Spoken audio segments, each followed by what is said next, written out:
Don't have long to lick your wounds. We've got a good Texas team coming in here and another Big 12 battle with a quick turnaround to Kansas. After you watched the tape, what did you see after the game on Wednesday?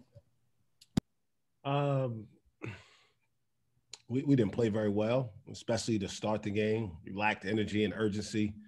And, because of that, the team in our league, a good team like they all are, jumped on us and made us fight back. So, we did respond, but we didn't do enough, obviously, to put ourselves in a real position to play as well as we're capable of. And we had a chance late, but I tell the guys all the time, you can't cheat the game. And some things went against us late in that game, but if we do what we're supposed to do early, I feel more confident that we wouldn't have been in that position. So, the thing about it is, like you said, can't dwell on it. We don't start down 10 because we lost the other day, just like we don't start up 10 when we win. We have to make sure that tomorrow we come out, we have to have a better focus, a better urgency, and that we play, certainly from the start of the game much better than we did the other day. Terrific. Well, your first question will be from Jacob. Go ahead, Jacob. Mike, how do you feel like your guys have responded in the 2 days, 2 practices since? There was a lot of disappointment from our guys, certainly after the game. We got a lot of guys from the area who probably had quite a few people there and showing ways. We're a little embarrassed by the way they performed. They've been focused in practice the last couple of days. I think they understand what's at stake here as we go into tomorrow, and know we've got a long road to hold ahead of us. So I've been pleased with practice, and I look forward to seeing how we respond in the game. On a different topic, Avery, his numbers have really jumped since he's been in the starting lineup. How have you seen him kind of grow this season? I think just comfort. I mean, we always talk about process. Like, it's a real thing. It's not just like a term. It's a real thing. Guys have to learn college basketball, how they can do the things that we're expecting from them without losing who they were that got them here. And so Avery was a ball dominant, elite athletic scoring guard in high school, really all his life. And he came here, he had to transition to playing a little bit less on the ball with Ice last year, and certainly a little bit more, even with Cade this year. But still, at his core, he can really score. He can score with anybody. And I'm not sure if he's not as good as anybody on our team in terms of just being able to go get a bucket.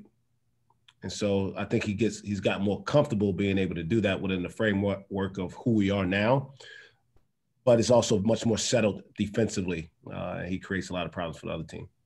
I was going to ask, you mentioned going to get a bucket. In ISO, he's been really good. Is that an area he's improved on as well? Yeah, I mean, he's gotten better there. But that's something that he actually has been really good at all his life.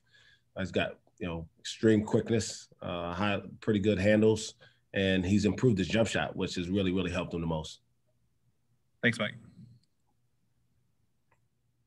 And the next question will be from Marshall Scott. Go ahead, Marshall. Yeah, Mike, we've talked this year that, teams have gone on runs against you guys. Obviously, Texas had that 17-0 run.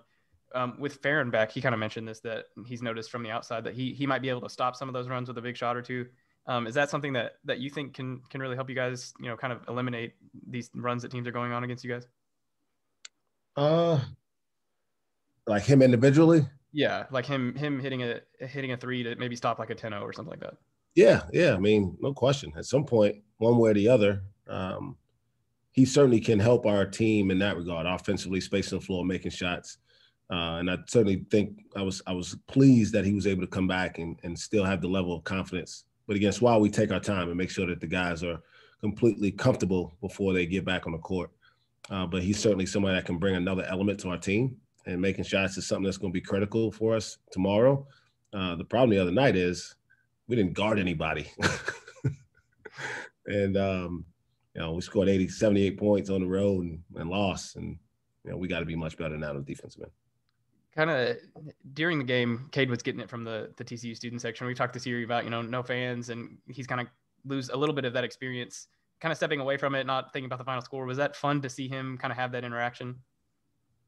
Yeah, to a certain degree. You know, there's a line you can cross. I don't think he crossed the line, but I want these kids to enjoy it. I mean, sometimes we get so caught up in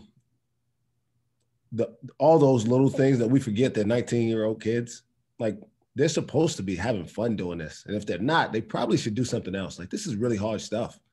And doing it during the pandemic, even more so. So I don't mind. You know, I talk to the guys at the scores table all the time when I can, if they're close enough. So I have a good time out there as well. So I don't have any issue with the kids, you know, getting emotional and playing a game with some juice. Is there anything different about Texas now than when you guys played them in December?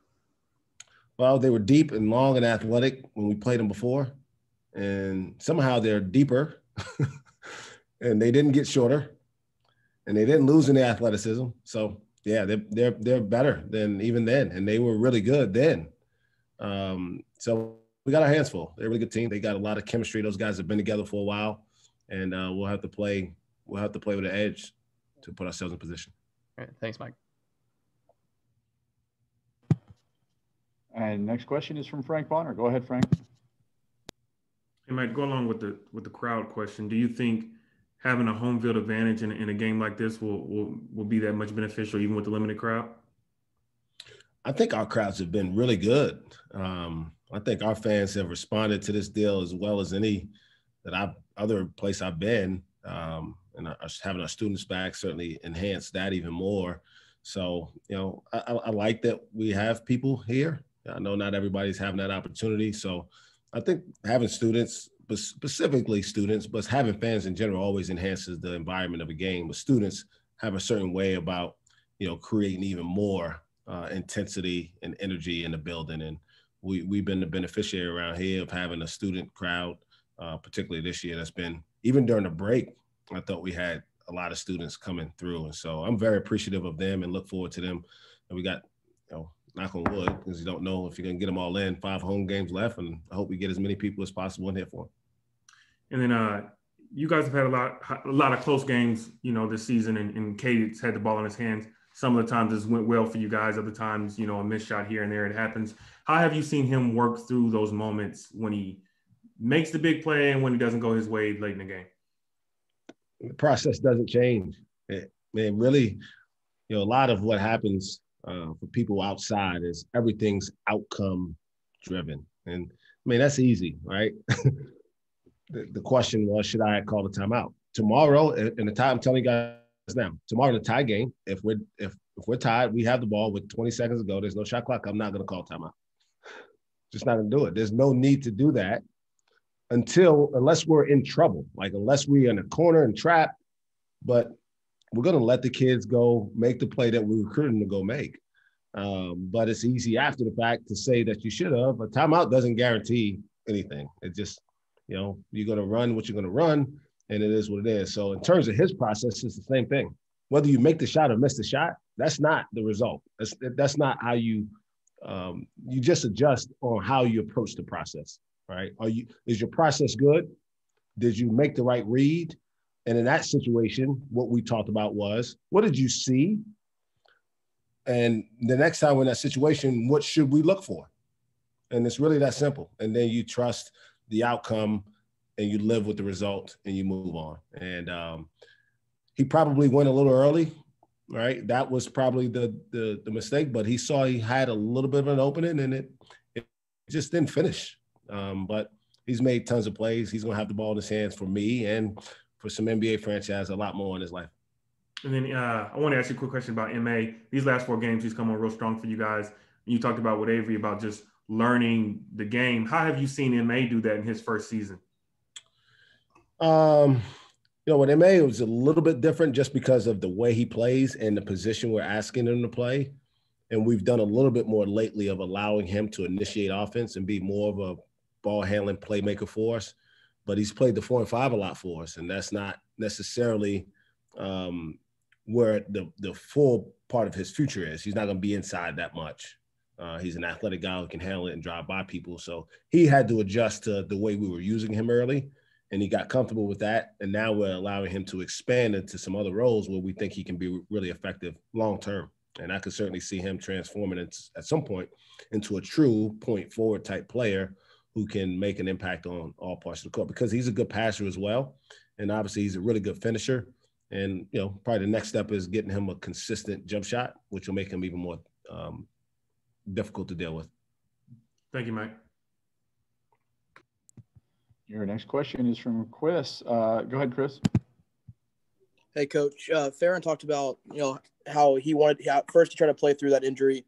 What were those conversations like with him when talking about, maybe sitting out a little bit? Just honest, open dialogue. I never want a kid to play when he's not totally in the right space mentally. And an injury is not just a physical deal. Sometimes it makes you a little less aggressive. Sometimes it makes you a little bit more reluctant to make an aggressive, defensive play or dive on the ball. And anytime you have those things in your mind and you're not clearly focused on trying to help your team win, you're not going to be as effective. And so we told him, until you get to that space, we need to just sit you. And we put him in a cast and let it heal a little bit and got out of it and worked him back. And it was just open. And, he felt like he could maybe have given it a shot last week against Arkansas. He wasn't quite ready yet, but Wednesday he was a little bit more ready, and we needed him. He made 2 really, really big shots for us. Thanks, Coach. Yeah, the next question from Jimmy Gillespie. Go ahead, Jimmy. Hey, Coach. I know Ice is coming off a game that probably was one of his better games this season. How have you seen him kind of bounce back, and how have you seen him respond, and how much do you need to kind of bounce back tomorrow? Yeah, I never worry about Ice, ever. I mean, on the list of guys that I'm concerned about, he's literally last because I know who he is at his core, and I know the pride he has to go out and do whatever he needs to do for our team. And the kid's literally just been playing on really 1.5 feet in the last month. And, he's a kid who's a warrior. He wants to do everything he can. That means that sometimes his numbers don't always reflect his ability, but he wants to be out there to help us win. And so I knew the other night when he couldn't go back in, it must have been pretty serious. I think he'll give it a go tomorrow. We'll see how it goes to start. But I certainly expect him to be in the right space mentally and certainly ready to help us. And on a side note, I know it's February now. Are you on your annual diet? I am. I got a bag of you guys can't see. This is like I eat like 2 bags of these a day. I realize every February that my favorite snack is apples and peanut butter, and then I drink a bunch of tropical smoothie. So that's my diet most of the time. Okay. Thanks, Coach. Your next question is from Marshall Scott. Go ahead, Marshall. Yeah, Mike, you mentioned Ice being on 1.5 feet. Is it an ankle? Is it a foot itself? Kind of what's going on with him? It's a foot. It's a foot. Just some foot pain. I mean, I don't think there's anything structural. We've done an X-ray and MRI, so there's nothing broken. But that's what sometimes you deal with going through a season. You get banged up, you get bruised, and some guys have a little bit more tolerance for pain and can fight through, and some guys have less. And I think he's going to continue to try to give us everything he can. And then you mentioned earlier hoping to get all the home games in. You still have that West Virginia game that hasn't been rescheduled. Is there talk about not rescheduling it? Kind of what's the status of that game? I mean, I think the league, and this is a league decision, I think the league wants to try to get every game in to the degree that they can. Obviously, that week is open at the end of the regular season. I would guess, and no one's told me this, but I would guess that that's what, they would look at. But I haven't been told anything definitive on that. And there's been some teams around the country that have lost a lot of games or, not had to get a lot of games rescheduled. There's been talk about, maybe not playing conference tournaments. Do you have a view on that at all, or are you too focused on what's going on? Like an opinion on whether we should play the tournament or not? Yeah. Would you rather have everybody get on all their regular season games, or have to cut some short to get to the conference tournaments? I'm kind of, I guess I'm indifferent, to be honest. I like the conference tournament. It's another opportunity to play for a championship. I'm always up for playing for championships. But if we don't, I understand. But that certainly will be a decision made probably about 16 steps above my head. Gotcha. All the other head coaches in the league first, and then the administrators, and I get like the last vote, and my vote counts only for half.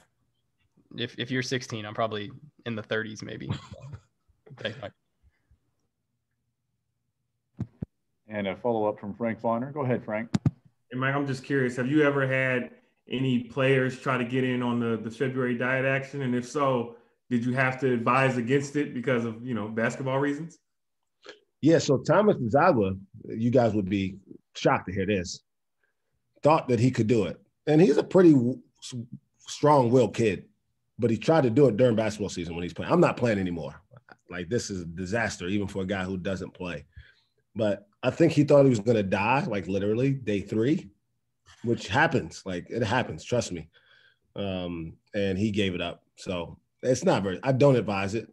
Even the guys who try to act like they want to try, I tell them definitely don't try it during the season. But it's probably more advisable not to do it at all. Yeah, I did the Daniel fast a couple years ago, and it was it tests you. It definitely does. Yeah, not a good idea. Appreciate you. And then a follow-up from Jimmy Gillespie. Go ahead, Jimmy. And Coach, on that diet note, have you thought about not doing it, or is it just something you just have to do every year, like for your own sake? You know what? I have. Mainly because my wife hates it. And so I'm not very well liked in my own house in February. And that complicates my life a little bit. So I've thought about not doing it probably for the last 5 years, but I've told her that it's on her to come up with something else. I need something. Still, the point is, how do I train this discipline that I'm after so much? And this is the way that I know, and I know it works. And so until she can come up with something better, she's stuck with it. But she did. She has become a little bit more creative. She made me some edamame noodles the other day. I never had those. They actually were pretty good. And she made me a vegetarian chili last night. It's carrots and tomatoes and all kinds of crazy stuff. It was pretty good. So she's trying to do her part to at least ensure that I'm actually eating food, because otherwise she thinks that I'm just snacking on peanuts and raisins all day long. All right, thanks, Coach.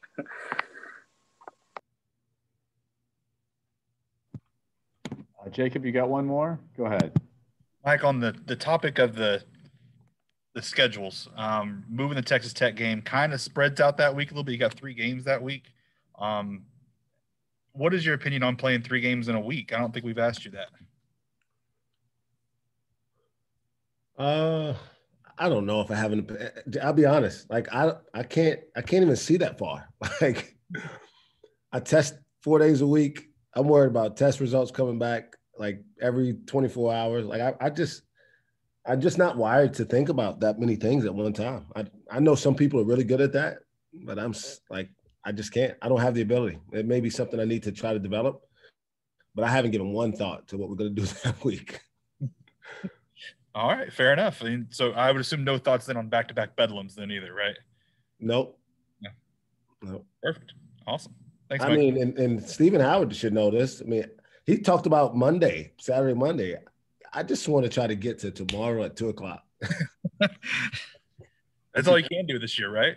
Yeah. Make sure that my wife lets me stay at home tonight because I'm not going to eat, and then get to the game tomorrow. That's it. Perfect. All right, we'll tell Jenny and the kids hi too. We'll do it. Well, thanks, everybody. Appreciate your time, Coach, and we'll talk to everyone after the game tomorrow. Thanks, everybody. Thanks, guys.